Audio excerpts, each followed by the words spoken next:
yini amaphupho nezibonakaliso okubaluleke ngani kusho ukuthini? Mnewethu uma sikhuluma ngebonakaliso mnewethu sisuke sikhuluma ngeso lesithathu phezulu kwesimo sempilo yomuntu. Iso lelo la komoya. Sikhuluma ngesibuko sale kwelamathongo. Esinkulumo ngxoxo yakwelamathongo bese iyabuyiswa uzotshelwa okwaziyo nokufanele kwenzeke nokwenzeka endulo.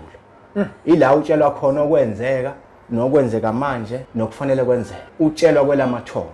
Kungabe incazelo uma ngiphuphile ngingayithola yini encwadini ekuthiwe amaphupho noma ngidinga umuntu onomoya ozolithatha alibeke emahlombe bese uyalihlaziya? Siyabonga kakhulu, imibuzo yakho ijulile.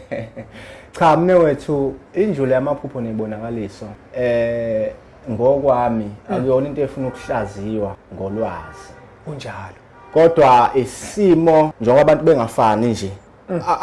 Kungenzeka amaphupho afane kodwa uthola ukuthi akhuluma into ehlukene kubantu kunjalo. Manje ke ukuhlaziywa kwawo into edinga umoya kunjalo wangaleso sikhathi.